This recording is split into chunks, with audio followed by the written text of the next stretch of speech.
Hello, everybody, and welcome to another edition of History After Hours.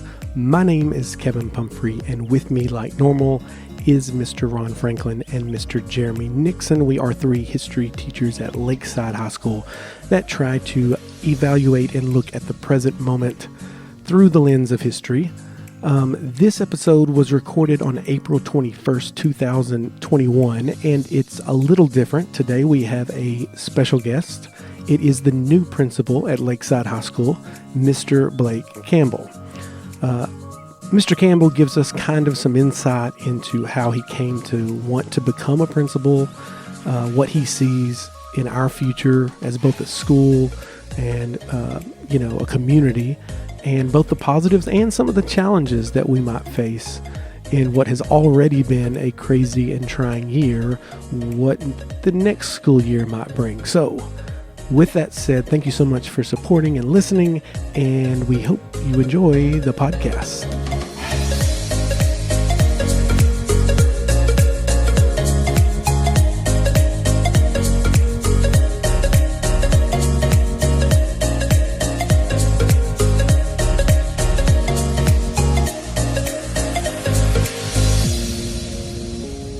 Okay, so we are here. It is Wednesday, April 21st. Is that correct? Yep. And we have a special guest with us. Newly elected, newly voted in, appointed, however they do it up there. Mr. Blake Campbell, our new... Sorting hat. That's right. Sorting hat has chosen another one.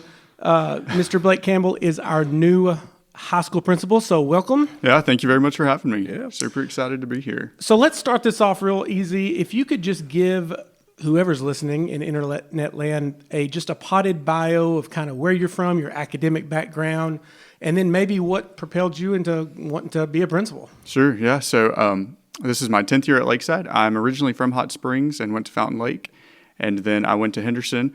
I was actually pre-law, majoring in political science and English and going to law school, and I was serving as a legislative aide for Representative Johnny Roebuck at the time, and decided that I wanted something more in life than just the law.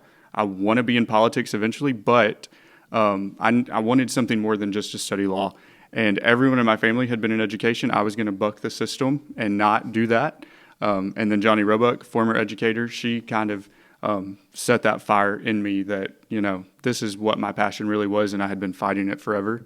So changed my major and ended up interning here at Lakeside with two great history teachers, and then decided that this is where I wanted to work. There weren't any history openings, so I was licensed in English and took an English job, taught English and psychology and sociology for 6 years, and then rolled into admin. So when I decided to go into education, I knew I wanted to be a leader in education at some point. So that was kind of the next progression that I just knew I wanted to do. I wanted to impact students in a different way than just in the classroom. It's not to say that I don't miss the classroom, because I do every single day, but I enjoy the admin side too. So I'm super excited about this new position. How many lives has Dr. Johnny Roebuck touched Right. from Henderson State? Everybody knows who she is. I was a GA under her. Oh, wow, that's for awesome. a semester. Yeah. Every one of us sitting here nodding. Even I know like, who that is, and I didn't go there. And she kind of did the whole education first, and then she got into politics. Exactly, right. But she's made, huge changes. Okay, so you got a job here. I didn't know you were a history person, did I? Mm-hmm. Maybe I forgot that. I just assumed you were an English person because when I got here, that's what you were doing. Mm-hmm. And then this opportunity came up. I'm sure this was kind of where you wanted to be. Obviously, we need to kind of start with some of the challenges that you see coming. And we don't have to get too detailed. I know these guys are going to ask some questions as well. But as we move into the last of this year, let's just focus on kind of getting through this year and into the summer. What are some immediate things you see that we're going to have to deal with pretty quickly? Yeah, so I think number one is just re-engaging kids and re-engaging staff members too, that this has been a tough year, going on 18 months by the time we come back in August. And so everyone's going to have to get refocused and re-energized and re-engaged. Kids are going to have to come back on campus that might not have been here since last March. And so we've got to get them plugged back into school and what school is and what the expectation is, because it's been much different. We've had to pivot 1,000 times. We've had to do school differently, and we're going to have to get it back to normal as much as we can, while also taking some of the lessons that we've learned through COVID in terms of, technology engagement and how we can use technology in different ways. Not that that can be the end-all be-all, but we can do things differently than we had previously done. Another big challenge is students and teachers, again, social, emotional, mental health and stability. Everybody, not just because of school, but because of shutting down the world and shutting down life, is impacted in a different way. And so we're really going to have to focus on that and focus on getting kids and staff members stable emotionally and socially and emotionally again.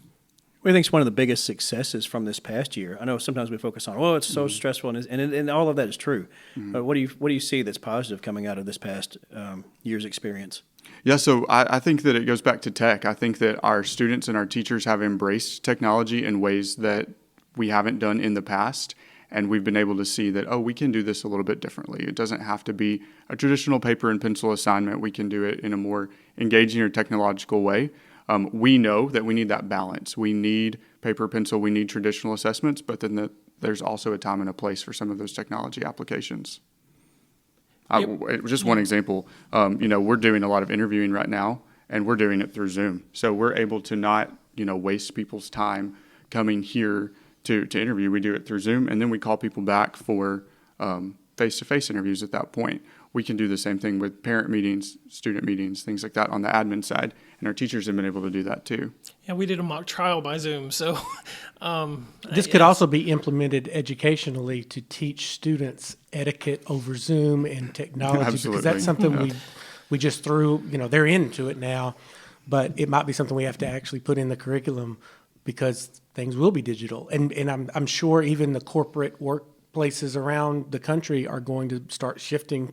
We can do this. We don't have to have an office space. Mm-hmm. And don't you think, though, that with that, like you said, the idea about etiquette and how you perform in a digital world on an online format, like I think that one of the pitfalls that we've seen, though, is that people don't necessarily understand how to appropriately engage while they are so distant. And I think the younger you get, maybe even the more difficult that can be. I don't know that necessarily is true, because we have a lot of seniors that are struggling too, and teachers that are struggling. So, I mean, what do you think about that concept? The idea that we would need, if we're going to continue a virtual presence, that we would need very much more strict guidelines on what that's going to look like on both ends.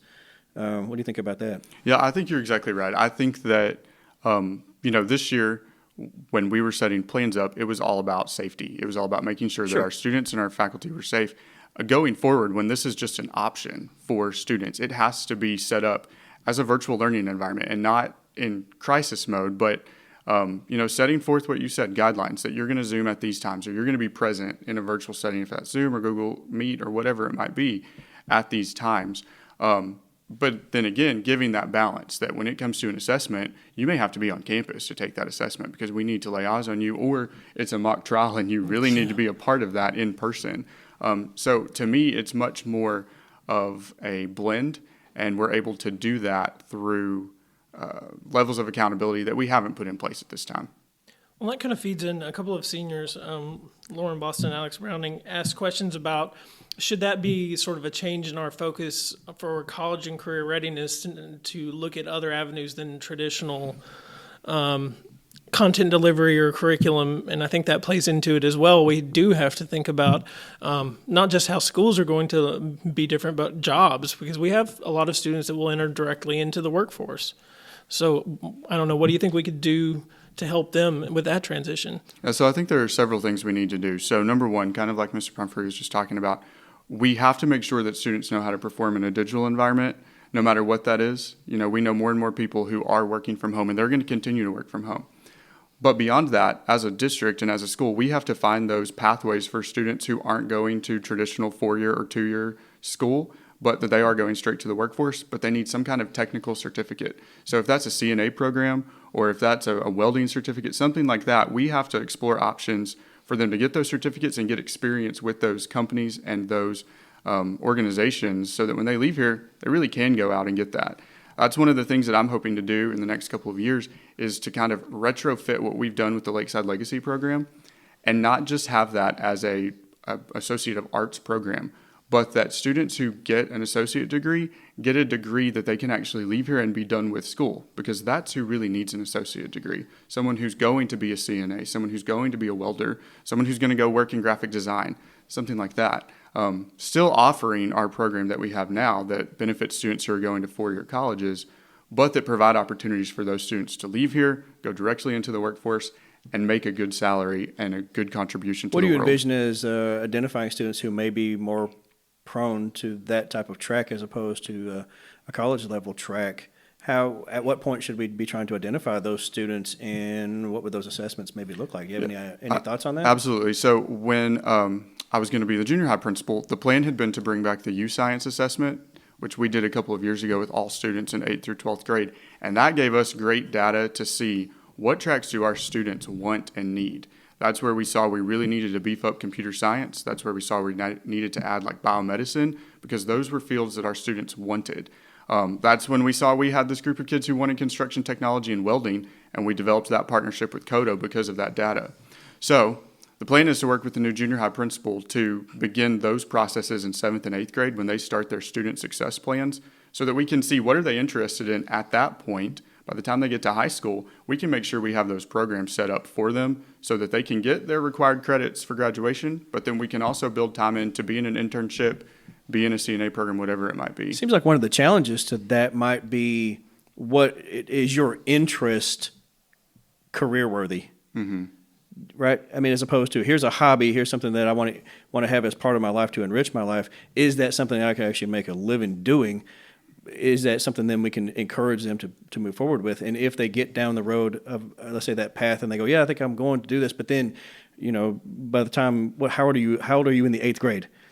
Like 13, 14. Yeah. By the time you're 17, you might go, that was a dream, and I just don't see that being a reality in my life anymore, or we've had others experiences. It seems like one of the things that we would need to do is to continually monitor and adjust that program. Absolutely. So that we know that they're actually going to be on track to do something productive with their lives by the time they leave here. Right. You mean we're not going to have a class for influencers? We're not going to teach how to... So, okay. No, maybe, YouTubing? Yeah, YouTubing. I'm a YouTuber. Yeah. Maybe that seems like a dream. Yeah.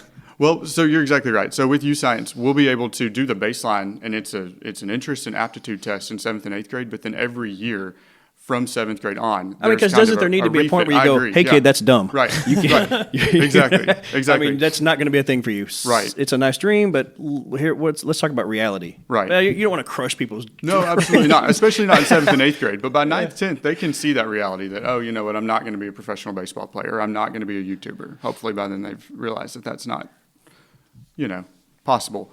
But... I have trouble keeping my shoes tied. I'm probably not going to be an astrophysicist. Right, exactly. So you're exactly right. We have to continually look at that, and that's the piece of it that we'll be able to look at. Nothing against those kids who can't keep their shoes tied. Right. Don't send me letters. I'm one of those kids, so it's fine. That's why I usually have shoes that are either did tied you look all at your the way. Shoes when I did. Yeah, tied all the way, or don't have laces. Yeah. You can't bend over. You get no laces. Right. Just slip them on. Honey, could you put my shoe on? No, but I think that's a serious conversation that we need to have, because I think for a long time there's been this mentality within said high schools across the country, especially some that are like feeling progressive about who they are. We need to send all kids to college. That's not based in reality. I agree, and that's not my goal. My goal is that we prepare students for whatever's next, whatever is up for them as part of their life after Lakeside. If that's 4-year, if that's 2-year, if it's some kind of certificate. I'm a very big proponent of the idea that everyone needs education beyond a high school diploma, but it doesn't have to be a degree. It could be a certificate of some sort. And in the same regard, if we know that these certificates are out there, we should be able to offer them as part of our program so that they can just leave and say, I'm going to work and I'm going to make a good contribution to the world. And that counts as just as much of a success as someone who's going to an Ivy League school. In my mind, it does. Absolutely. Absolutely, yeah. All right, so let me complicate that story for a second. What about kids who have gone through the process this year, and because of COVID restrictions, and maybe their parents have struggled with their finances, maybe they've lost their job or whatever, and these kids have had to go to work? That doesn't necessarily end when the school year ends and we start the next year up. So what what might we be able to do? Or are we still going to have to figure out ways to be more flexible with those kids who might still need to work to support their families? So I think we're going to have to be more flexible with that to a certain extent, but I also think that students and workplaces are going to have to be more flexible than they have been in this year. This year, more than any before in my memory, we have had students who are working full-time jobs during the school day. I cannot count the number of times people say, I can't do your work because I have to go to work. Right. Yeah. I couldn't turn this in because I was working till 10, 11 o'clock, and I can't get this done. Or literally during the school day. Or literally that, during the school right. day. And so Right. I just see that as something we're going to have to deal with. We are going to have to deal with it, and it's my hope that we're able to kind of retrofit that to be more like a career practicum or an internship, where they're working with a company that is going to benefit them beyond just high school, that they're going to be able to explore their career a little bit. And then if we're doing that, then we could actually offer them credit for that. If they're able to get an internship with an engineering company, or if they want to work in marketing and sales and they're working at Kroger or Dillard's or wherever they're working, we can fit that in within the scope of their career prospects. Do we currently have any job release program? We do not at this point. And we had one when I was a kid, like in the 90s, that was really successful for those kids, when they hit 16 and needed a job. And so that's kind of what you're talking about, is having a structure that might not be in place next year, but hopefully at some point that can catch those kids that might want to leave early and not do all. And it kind of brings up the interesting, because I have students like this, as you do, by the time they get into 10th, 11th grade, they're like, do I really have to take a math my senior year when I'm failing now and this just puts me behind? It seems like graduation credits are going to have to also be more flexible to some degree. They are. I mean, obviously most kids go above and beyond what they need, the minimum requirement, but it seems like if you're going to start doing some of these other programs, that is going to cut into your graduation requirements. Is that even... Can you talk a little bit about graduation requirements, where that comes from and how that is handled? Sure. So the state of Arkansas requires every senior to have 22 credits by the time they graduate, and then Lakeside requires 24. Now, when we're talking about changes to that, the state of Arkansas has already started implementing some of that, recognizing that students don't necessarily need the traditional core classes to be successful. And so, for example, in English, this year, for the first time, they have offered semester courses in English that are focused on work-based reading and writing, or one of the courses that we're looking at right now is all about literature through film, or technical writing, things like that are not just the standard kind of canon works of literature that you're going to read Shakespeare and you're going to read Charles Dickens and all these things that students often don't see relevance in reading. Same thing with math. There are additional courses that they're bringing out that are focused on work-based practices and applications. So I think just within that and what the state is doing, we're going to see a change over the next couple of years, and we're going to be able to say, if you're on this track to go your junior and senior year and work in the afternoons and gain credit for it, then this is the set of courses that you're going to take that are actually going to benefit you in that program or in that track. That's not to say, however, that students who are going to four-year, they need those AP courses. They need those traditional courses in that content to prepare them for college, to prepare them for their careers wherever they're going after that. So I think that what we're going to see is, instead of the track system that we have right now, where we have honors, pre-AP, and on level, we have work-based learning, college readiness, things that are really tailored to it and don't just have a name associated with it. Yeah, I know some schools, and I don't know how many schools still do this, but they do like a geometry A and B, and an algebra A and B, instead of making them do the full thing each year. So they're doing quite a bit less than the normal requirements. So what do you think? You're in the summer. It's July. August is coming. How are you feeling? What's going to be that first week in your mind? What are some things, especially during the PD with the teachers, what are some things you really want to emphasize as we get everybody back together? There's going to be a little bit of probably some leftover fear from the pandemic. There's going to be, some divisiveness on how to move forward. What, just tangential, what is our statistic on vaccinations? Like, what's our percentage of staff? I do not know. I do not know the statistic as of today. But part of the reason why I bring that up, and I don't know what I don't know what the number might even be. I'm not going to guess. But I saw the governor yesterday saying, hey, we got plenty of vaccines. Everybody should go get a vaccine. Come on, get a vaccine. Hey. And there's this weird sort of now, I don't want to say hesitancy, but there is this, it doesn't feel as urgent to some people maybe. Mm-hmm. And so they're actually trying to recruit more people from around the state. I just wondered if we saw like a flurry of activity at the beginning, but less interest as we've gone on. Like, this isn't over. Right, exactly.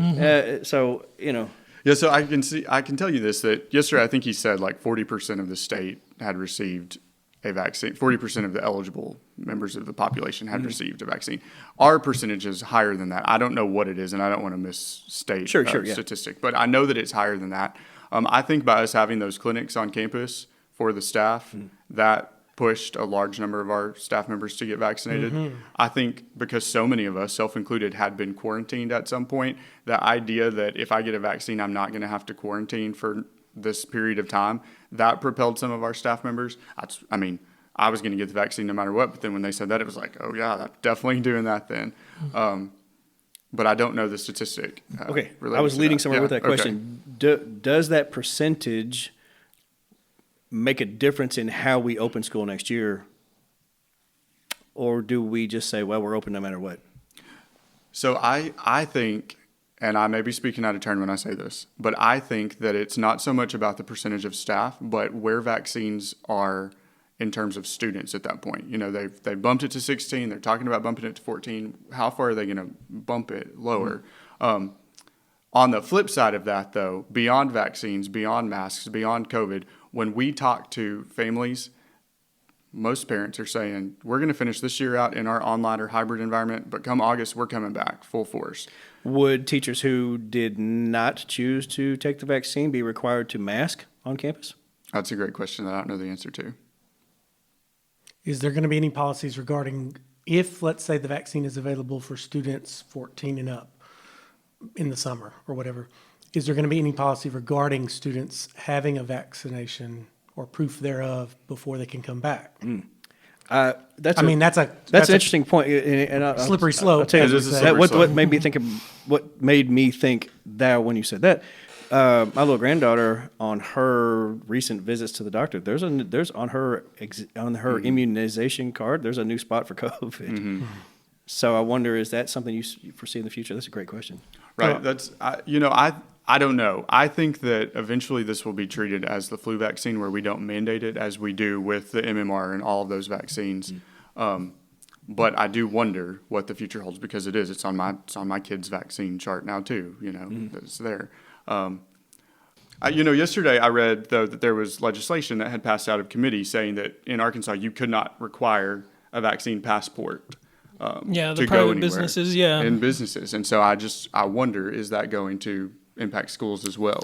Yeah, Nixon, you could probably talk more about the legal ramifications of some of this mandated vaccine. That gets tricky. So when we're talking about legality of it, mandated vaccines, there's some Supreme Court precedent where the Supreme Court has upheld the state's ability to mandate vaccines. Now, to my knowledge, they haven't had a national vaccine mandate case, or I don't think we've ever actually had a national vaccine mandate. I don't think we have, but there's some precedent. Massachusetts had, I believe it was smallpox vaccine that the Supreme Court upheld within their power to do so. We didn't have a national mandate to vaccinate against smallpox? I don't think so. Not that I'm aware of anyway. Huh. And so that's why, that's the first part legally. And the second part legally, it's interesting to me just on a political, and I don't want to get off into politics too much because, we're talking about school next year. But on a political side of it, it's interesting that the legislature passed something about private businesses and the government interfering in the ability of private businesses to, set parameters for who can come in their establishment and shop when there's so, unwilling I thought we wanted small government. Well, is that where you're going with that? Yeah, that's where I'm going with that. Well, it's no doubt that this vaccine is birthed in a very different climate than the old school that we give our babies that we've all just accepted as the way of the world and the miraculous things and health benefits they've given us. This one right here might be controversial for a few years. But don't you think that's part of the whole anti-vaxxer thing that's been popular over the past decade or so anyway? It's like, oh, the more and more people are like, it's such a conspiracy and we need to get... I wonder if we hadn't had that moment, if this moment would have been different. That's a good question. I don't know. A lot of what's weird is if you look at the old school anti-vaxxers are kind of on the different side of the aisle than a lot of the new school anti-vaxxers. It's kind of a crazy shift because if you look 10 years ago, the anti-vaxxers were some of those nutty liberals. And now a lot of the anti-vaxxers are some of the nutty conservatives. Maybe they've just joined forces. They just, if that's such a thing. I talk to my kids about politics, in class, and they just don't even know how political parties, not used to be much different, when you look at political parties. So all this is new. Being the principal next year, obviously you're going to have a lot of challenges with all this. Do you have any specific plans as far as what you want to really shoot for in professional development? Before we get into it, do you have any specific things that you'd like to see happen or some PD that you would recommend, that kind of thing? Yeah, so we're already planning that at this point. And number one is just, again, reuniting the Lakeside family because we have been isolated for an entire year, more than that at this point.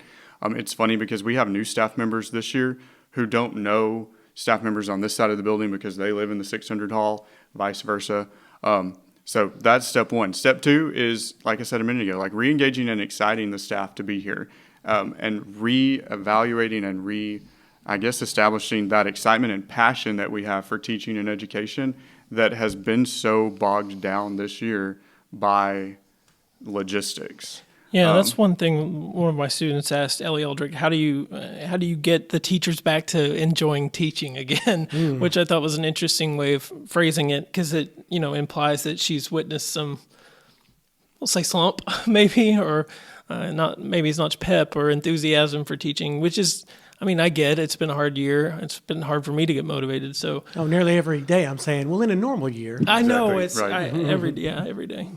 So I don't know how you do that. Well, with regard to that, I really think a lot of that can be fixed by splitting back out on-site versus online learning. I feel like that is the one thing that has bogged down everyone because you are trying to teach in two different ways to the same group of students. So by splitting that back up as much as we possibly can, again, there's still going to be a blended environment because we use Google Classroom. We did that before COVID. I think that should help. I also think by having kids in class, I walk in classes every day and there are 4 kids sitting there. It would be tough to be excited and to really engage with 4 kids beyond just circling up, talking like we're doing right Franklin now. in the face in the hallway right before you started getting motivated to get in there. Let's go! Right. We're just so used to talking to 25, 30 kids, like working with big groups of kids when there are 4 kids in there. One of the challenges that I've faced personally is that I will, even if there's one kid in class, I'm going to give the full tilt lesson. You're going to get it. 1 foot from their face. I'm going to, here we go. Right. Buckle up. But the downside for me has been the slowness of the responses from the kids online because it's a delayed response at best. Right. Right. Even if, and we've talked before about how some students have sort of just, they've gone off on their own track, and we may not have even had much interaction with them. Even when we're trying to engage with them, they might be very, very slow if bringing anything back much at all. But even the ones who are engaged, who might listen, it's maybe they're the people at home who, because we record everything we do and we post it out there. But then maybe 2 or 3 days later, I'll get some sort of, hey, what about this? And I'm like, this weird delay, and it causes me to go. It's almost like a time warp sort of thing where I'm like, okay, where am I? What is this? Who are you? What are we talking about? Because, there's a flow to the delivery of the content, and then you want the immediacy of feedback in that conversation, especially from a history standpoint. Right. And I assume that's the same way in language arts, Absolutely. Where we're conversing about this, and then where there's a direct engagement. And you can do that one-on-one with students, but then you can do it class to class too. Well, that has been unplugged. And so one of the biggest challenges for me this year has been, how do I maintain that level of enthusiasm when there is such a delay in? I think about you. I think we've talked about this before. Like people on stage, like you're a performer. Like you get energized by the crowd and how they react into what you do, and then that makes you even more so. It's made it more difficult. I'm not saying it's impossible because we work hard at it. Right. However, I could see how it would be, especially by this point in the year. Well, you can imagine dragging people down, doing English like grading an essay, Right. And you write all over it. You give it right to them. You show them what they did wrong. They can bring it right back to you. That takes a week and a half online, and Google Classroom hopefully will make some changes to make that process easier, because they can resolve a lot of comments, send it back, and I don't even know what they did. So there's obviously there's going to be some hopefully changes that are made to make that process easier. But and I know none of that's really in your control as far as the time it takes to do some of that stuff, but something that have y'all been talking at all about security as far as testing security? And I know this might not be really a thing by next year because it's going to be separate. But this year, not really having a good way to lock down browsers. Even if you do, they have a second device. Mm-hmm. Can you speak at all to testing security for the future if this ever happens again? Is there any plan in place where we could, because I know that there are some big chunks of software you can buy for a ton of money. Can you speak to testing security at all? So sure. So we have talked about it, and we have looked at options all throughout the year. And some of the flaws that you described with having their phone and using that as the second device are the things that we've run into as well. Moving forward, what we talked about is having those big assessments where students have to be on campus to take them. They're an online student, but they're being assessed at school so that they're in the same environment and they're under the same conditions that our on-site students are. And that's the best that we can come up with at this point to ensure that our online and our on-site students are being assessed in the same and the most fair manners. Well, the reason we haven't done that this year is because of the actual personal safety concerns. Exactly. Right. As opposed to testing security, you're more worried about personal well-being. And so, yeah, I mean, but in the future, and that kind of goes back to the vaccination aspect, the more people that are vaccinated, the more we feel safe and secure to do those big group kind of things. So, like we'll see. Back to the legal aspect of that. So states can do it. There's not been a federal mandate. But then in 1920, the first was 1918, but Supreme Court reaffirmed in 1922 this was school specific. School system could refuse admission to a student who failed to receive a required vaccine. So that's interesting. I did not know that one, but I knew the state of Massachusetts had. Okay, so attention parents. No legal advice was given in that prior statement. If things are difficult at the state level, they're either going to kick it to the districts or they're going to kick it up to the National Congress because they don't want to deal with the backlash. So we'll see. I do suggest in that first week we give some sort of award to all the medical staff and Nurse Orr, who, you talk about getting thrown a curve. Absolutely.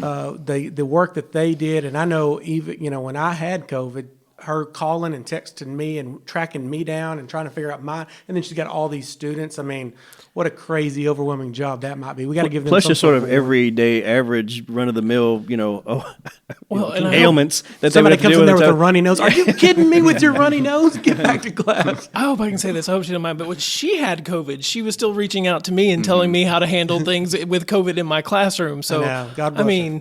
Good Lord. Right. Well, and that's a job that never ended. I mean, it was 24/7, and even still, it's still happening, but at a slower rate, obviously. So we talked to Orr a few months back about the admin's reaction and response to the COVID stuff as we were entering the whole new phase of, hey, we're going to go online and all of that. Like, can you talk about your experiences at that point too? Like, what were some of the things that you were going through or thinking? Like, did you feel that it was going to be as big a deal as it was? Or so did you guys, last March? Last year, this time when you were like, okay, here we go, we're going to shift. Like, what were you thinking at that time? Or at least getting ready for the new school year last year. Like, all that shift was. Yeah. So last March, it was one of those things. I mean, never in my life had I watched a governor's press conference every single day at 1:30 waiting to see what was going to be said on that day. And that's, one of the last memories that I have here on that March 13th day is just throwing Chromebooks to kids because we don't know what's going to happen, how long we're going to be gone or what we're going to do after that. Then, planning for this school year. It seems surreal. It does seem surreal. It really does. And then, even coming back, when we finally came back to work on campus in late July, maybe it was even August 1st, I don't remember, to go in classrooms and to see on the board Friday, March 13th. It was like time had stopped in this Go building. look in my classroom. It's still there. I it's left still it there, there. It's still. yeah. It's like a momentous thing. It's bone chilling a It's a little historical bit. to think date, about. Yeah, you know? yeah. Yep. But then thinking about this school year, I mean, I don't think I'm in the minority when I say this, but I never thought we were going to make it to this point. I thought we were going to shut down. Like we shut down with 20 cases. So I Right. knew we were going to get to the point where, we're going to shut down and go home. So you're surprised that we've I'm surprised done we as made well it as this we've far. done then? Absolutely. Yeah, I am and too. that, that's one of the reasons why when we set this up at the high school, we kept saying like, we want more virtual teaching at the beginning than we want in person because we were all expecting to go home very quickly. I kept saying, if we make it to Labor Day, it's going to be a miracle. And here we are, April 21st, and we haven't been shut down. So I think that's a testament to... Nor have we had to pivot to entire online. Right. Like even if teachers were on campus, all the kids have. You've never had to do that. Where teachers come and kids all go home. Right. Right. Yeah. Right. So I do think that the plan that we put in place was the best plan possible for safety. Were you surprised at the cooperative nature of the vast majority of the students? Because I was like, I don't know if they're going to play this game with us. I didn't know if they were going to wear masks. Yeah. When we kept saying, they're going to have to wear masks, and that's something we went back and forth on before the governor came out and said masks in schools. And they're not going to wear them.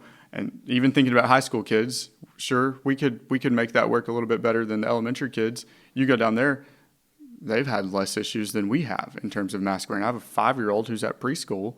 He wears a mask and he doesn't think anything of it, which is a little bit sad, but, there's no issue. So, yeah, I'm definitely surprised and impressed, but not shocked by the level of compliance and understanding from our students, from our parents, from everybody involved. So what do you think is going to be, and this is a student question, Hunter Leonard wants to know, when students come back who haven't stepped foot on campus since March, how big of a shock do you think it's going to be for them, and what do you think is their biggest challenge coming back?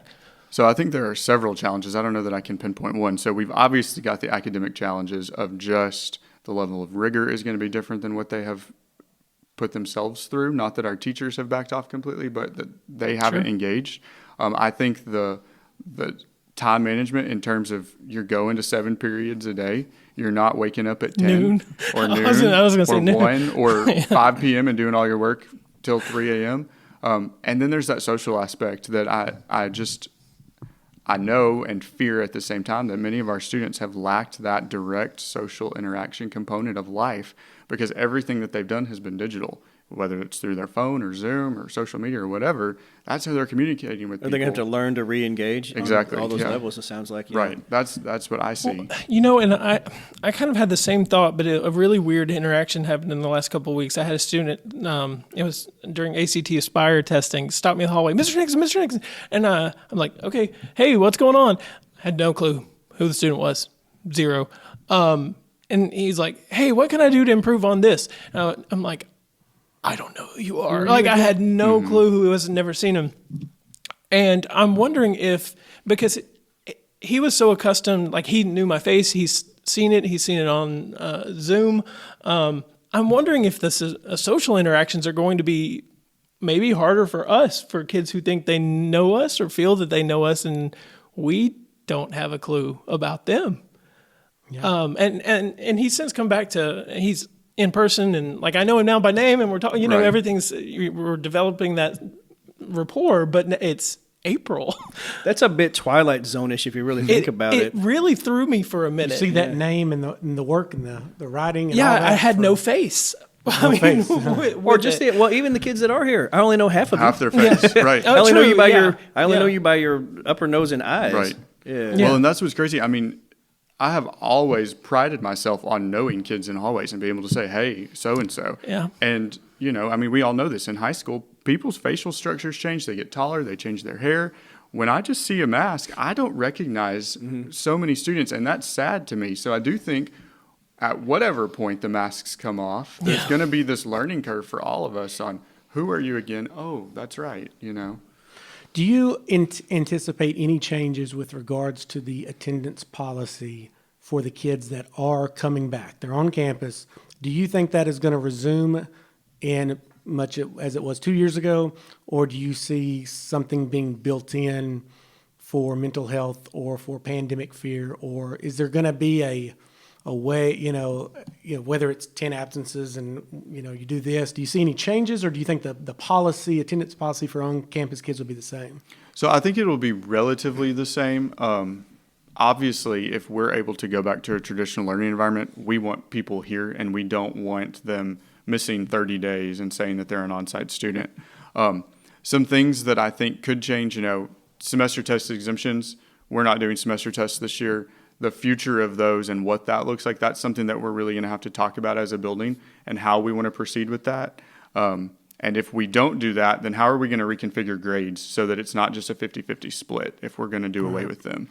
And then beyond that, we work with the courts on students who are chronically absent. So if the court changes anything, which there's always that chance, then we might follow suit in that regard.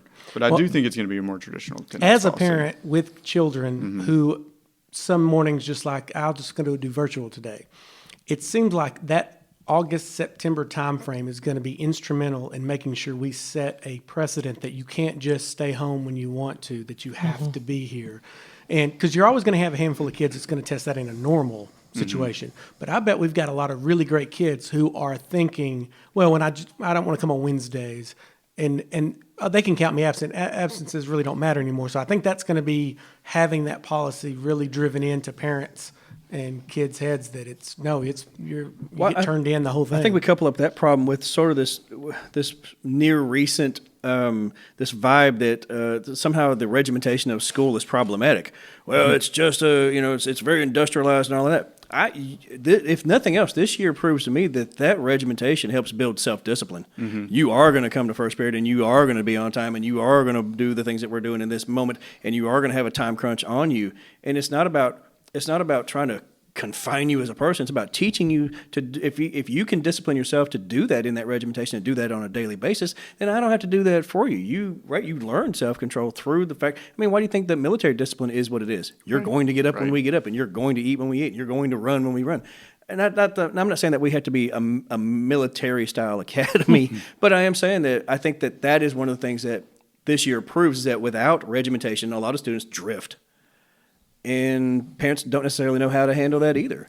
Like, how many parents have learned this year that they're not equipped to raise their children? I think that's a great point. And I think that even when we're talking about preparing students for the workforce, there's going to be some grace if you don't turn something in on time once or twice. There's going to be some grace if you're late once or twice. But if you're late every single day, or if you're not completing tasks on time every single time, there are going to be consequences. I had a kid who turned an essay in 10 days late and then wondered why it wasn't scored very well. I'm like, well, it would have been better if you had, there is a penalty for being, the excuse was, I wanted to do it really well.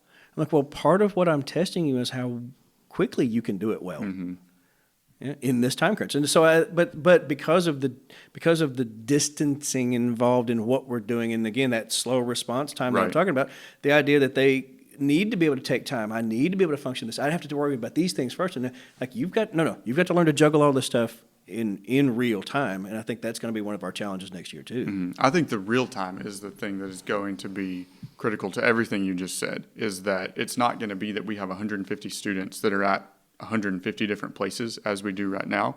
We're going to have to go back to getting as many of those students as possible back on the same track, and then identifying who really has a gap. And we can target those students instead of right now not really knowing where anybody is, because everybody's at a different level or a different playing field.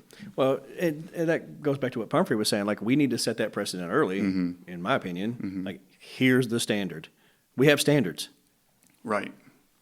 So I think there's got to be a balance at the beginning of the year of re-engaging kids, showing students that school is a fun place, that we enjoy our jobs, that we enjoy interacting with them, while also outlining these are the expectations. These are the expectations that were pre-COVID, and these are the expectations that we're putting in place at this point. And the understanding that there is a difference between leisure time fun and professional work fun. Absolutely. You can enjoy learning, but not because it's entertaining you necessarily. Right. I think that's something that we've got to be careful with as well moving forward. It's not all about videos and you just react and how do you feel about it. No, there's an academia, and that can be rewarding, and that in itself is fun, but this is not necessarily going to be, this isn't a playground. Right. And when I talk about fun, I obviously I knew what you meant. Yeah. Well, and I'm even thinking we don't have a lot of strong traditions in terms of things outside of academics that are fun for students. We have senior week coming up, so that's a fun tradition that students have. We have prom, we have homecoming. Beyond that, we're lacking in that area. Not in class, but outside of class. What are students doing to have a memory? So then my question for you, Yeah. Mr. New Principal, is Yeah. this. What kind of other things can we do as an institution that then says this is an environment in which you can actually enjoy and participate? And not just through extracurriculars, but I mean just being here. Like Absolutely. What kind of things Yeah. can we do? Well, without interrupting the without academic interrupting the process. class. That's yeah, and the balance kids here. want to know that too. Like, I have a question. Jack Patterson asked that. What do you think's missing? From the environment? I think fun is missing from the environment. But as I said in my interview, I am not naturally fun. I have fun, but I'm not the one who plans fun. So what I'm looking to do is putting together a group of like the most fun teachers in our building who can come up with that, who really buy into that, who are willing to get up and do a lip sync battle, or willing to do some faculty Olympics or something to make the kids have fun or the students have fun, but us have fun too as a staff. But for us to collaboratively come up with those ideas, because that's not. I'm often straight to business and let's get better and let's move forward. So I need the fun people to help me do that. Yeah. I'm OCD enough to where I would not mind telling you that I don't like being interrupted Right. in class. Absolutely. Right. So it's got there's a flow of instruction, and so if we're like, 100%. okay, well today we're not going to be able to do that because we're going to go have fun. I'm just saying, like that's Good obviously heads up will help. obviously those are conversations that we have to have moving forward. Like when is the appropriate time to do those things? Absolutely. Yeah. Absolutely. Well, and that's what, if we can build in times through either RamFam or even lunch, or just this is our celebration day for this 9 weeks, and this is when we're going to do this in place of a pep rally that we normally would have. Building those times in to where it's not just us going over to the complex and 800 kids sitting on their phones watching the cheerleaders and the dance team and the band perform. Not even watching, just playing on their phone. Actually engaged in having fun of some sort, and that's going to take student input as well, because what we might think is fun, they might think is really lame. Yeah, well, that's very true. But it also piggybacks on something else that a lot of students have asked about, coming back and sort of the mental and the mental health and the social aspect of it, and how would you address that? And I mean, I know a little bit of it already, but they go hand in hand. The idea that the environment is a welcoming one, and that there is fun, yes, nurturing, but also academic. It has to be both. And Where that comes in is what we've been taught our whole careers, and what study after study. It's a personal relationship with that Absolutely. teacher, Yep. which is missing this year. Oh, yeah. Which has got our perspective screwed up. I mean, like when kids know that you care, they like you, you like Sure. them, they're going to try for you. They're going to, even though they might, and they'll be even more interested in history when they see the passion you have for history or any subject. How many times I have think you heard that'll kids help. say that though? I'll say at the end of the year, they go, "Man, I didn't realize until I saw your never liked drive for history this until- particular yeah. thing or whatever." Like I hear, and I've heard it from teachers in the lower levels too. Like kids have suddenly been engaged because of something that you were passionate about. You know what I mean? Like I dig this. I want you to get this and feel it too. And so that level of excitement, which again is hard to deliver Virtually. via virtual Right. platforms. Yeah. Right. Well, as we close this, Franklin delivered a critique that he doesn't like it when class time is interrupted. My critique, and you're next, and then I'll ask you one final question. My critique is probably the blanket emails that only 3 teachers need to hear, but every teacher gets them. And it's because the administration doesn't want to go have those tough conversations with those teachers because those teachers might not get the message in that blanket email. So that's kind of if I had to suggest something, because, there's 3 teachers, 4 teachers doing something that's not quite what you want, I would talk to them directly. And I would actually want that for me as well. If you saw something where me and 4 other teachers, or just me by myself, is screwing up, you don't chastise through email. Because I always think, am I doing that? Am I doing something? You know what I mean? Right. And you've been there Right. too. Yep. Not saying you're going to do that. All right, Nixon, with no profanity, say what? why is that mine? Is it because I teach the 7 words you can't say on TV and radio? Yeah, okay. Come on. Yeah, you want me to say one of them. I can edit it. I think my critique would be, and it's more of an environmental thing so I'm backing away from the microphone, than an actual school or administrative thing. It's that there's a perception, at least by a few, that some disciplines or subjects are more important than others, and it gets, it Stressful. Yes, it gets stressful. We'll say that. That's mine. So not prioritizing one discipline or subject over. They think theirs should be prioritized over others. Okay, from that. Okay. I'll just be blunt. Hey, just and I know that we're going to try to wrap this real quick, but I had this thought that just occurred to me. What do you miss about the classroom? Now that you've been in administration for a couple of years. Every That's a single good day, I miss the direct interaction with kids because I talk to kids every day, and I know their names, and I know a little bit about them, but I don't have what you guys have in a normal year particularly. I don't have those 45-minute periods every single day with them to really dig in, get to know them, and to see their growth. That's what I miss. It's what I miss about coaching, too, just being around the players and being that intimate, coming up with a game plan and struggling together and all that. My last question, really, and I know, look, you're about to become the principal, which, of course, is a vastly different than assistant principal. The amount of responsibility, it's a lonely hill sometimes, as you know. There's not going to be as many pats on the back because you don't have many people above you to do that, and people below you don't care. It's just the way of the world, right? But we all know your strengths. I think are going to be curriculum, academics, instruction, and being personable too. Yes, Right. What do you think is the biggest challenge? If you had to boil it down, being a new principal going into next year, not even really the significance of the pandemic, although you could put that. If you had to foresee, what do you think is going to be your biggest single challenge going in? What do you think it is? Yeah, truly. I mean, it's the same thing. It's the environment. It's because I get straight down to business. I want our kids to be successful. I want to find ways to do that. And then how people feel is often in the back part of my mind because I'm more apt to think about what are we going to do. So that's the challenge that I'm constantly wrestling with is how do we take into consideration social, emotional, mental health? How do we take into consideration fun and creating this enduring and nurturing environment while also continuing to push forward and be one of the top schools in the state academically? That's going to be the biggest challenge. We do have counseling services that come into the school and do some of that already. And I wonder if there's a way to improve. One thing that I notice as a teacher, as I go through the teacher's lounge, is they're doing some of that right there in a room that's really not that private. We have a teacher's lounge? It's that little, it's the bathroom for us. But I wonder if there's a location, and of course I know sometimes it's hard to find these, but just that's one thing that pops into my head is letting the kids really have some privacy with a therapist or a counselor that's coming in. Because I know there's sometimes 2 or 3 teachers milling around, and then this kid's talking, and I'm just like, oh, I wish they had more privacy. So I don't know if that's something. Yeah, no, I think that's a great point, and I think that with us, removing the 8th grade teachers and putting them in the junior high, we're going to gain a lot of space throughout the building, and so we're going to have some designated spaces for that. Additionally, the school board recently approved us hiring at least one additional mental health therapist. We already have one that is employed by Lakeside, and now we're going to get to hire at least one more.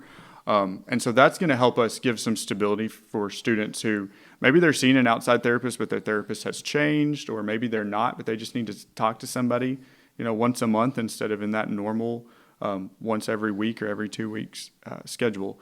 So we're definitely moving toward that direction, and that's definitely something that is the focus.